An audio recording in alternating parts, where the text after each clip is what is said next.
안녕하세요. 매너와섭입니다. 눈물의 여왕 12화가 끝나고 많은 분들이 홍만대의 죽음에 슬퍼하셨을 것으로 봅니다. 그런 슬픔이 가시기도 전에 마지막에 비자금이 있다는 패닉룸으로 들어가는 장면을 보고 혹시나 모슬이나 윤은성이 먼저 비자금을 빼간 것이 아닐까 걱정을 하셨을 것 같은데요. 13화 예고를 보면 백현우는 윤은성이 걸려들었다는 대사를 했습니다.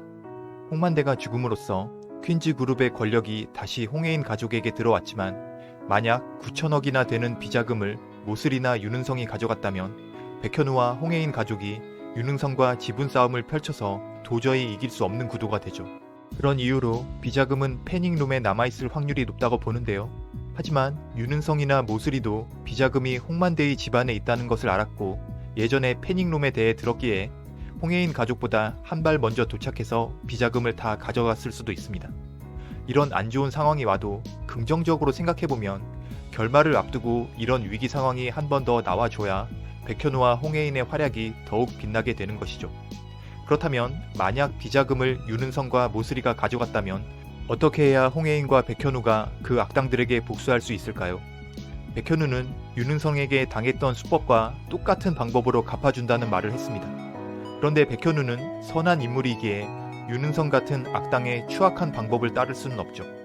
그래서 백현우와 홍해인은 각자 잘하는 분야로 역할을 나누어서 최대한 정당한 방법을 이용하여 윤은성을 몰락시킬 것입니다. 12화를 자세히 보면 백현우는 물권법 책을 다시 공부하고 있었습니다.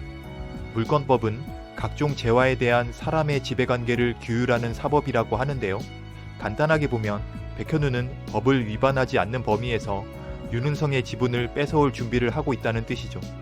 이렇게 백현우는 법적으로 승부하려 노력 중인데 그렇다면 홍해인은 어떤 방법으로 윤은성을 망하게 할까요? 홍해인은 사업가였기에 비즈니스 측면에서 윤은성을 공략할 것입니다. 홍해인 가족이 다시 모슬이를 밀어내고 복귀했기에 윤은성은 홍해인을 회사 관련 일로는 믿지 못할 것입니다. 두 번이나 당할 바보는 아니죠. 특히나 모슬이는 홍해인을 제거해야겠다는 생각을 갖고 있습니다.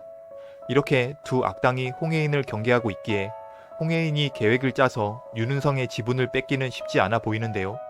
윤은성을 지분 싸움으로 흔들 수 있으려면 퀸즈 그룹 정도의 막강한 재력이 있어야 하고 결정적으로 홍해인과 적대적 관계여야 합니다. 이런 조건을 가진 히든카드가 작품에서 한 명 있죠. 바로 2화에 나왔던 예나입니다. 홍해인의 친구라는 표현을 쓰면 홍해인이 기분 나쁠 수도 있기에 홍해인의 동창이라고 보는 게 낫겠죠. 예나는 홍해인이 망하길 바라고 있고 홍해인도 예나를 사람으로 안 보고 있죠. 2화에서도 예나는 윤은성의 인맥에 관심이 많았기 때문에 윤은성과 가까워지고 싶어 했습니다.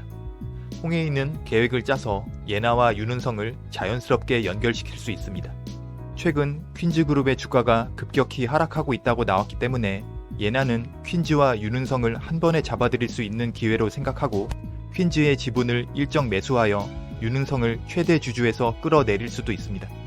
그렇게 윤은성을 퀸즈의 회장 자리에서 내려오게 한 후 다시 홍해인의 가족이 열심히 지분을 모으는데요.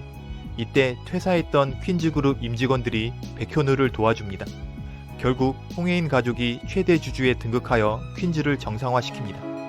이후에 백현우가 윤은성의 심각한 법률 위반을 세상에 알리고 윤은성은 물론이고 손을 잡았던 예나까지 한 번에 망하는 이야기가 나올지도 모르죠. 이런 결말이면 더욱 재미있지 않을까 생각해봅니다. 여러분들은 윤은성이 어떤 과정을 통해서 망할지 예상이 가시는지요? 구독과 좋아요를 눌러주시면 감사하겠습니다. 시청해주셔서 고맙습니다. 매너와삽이었습니다.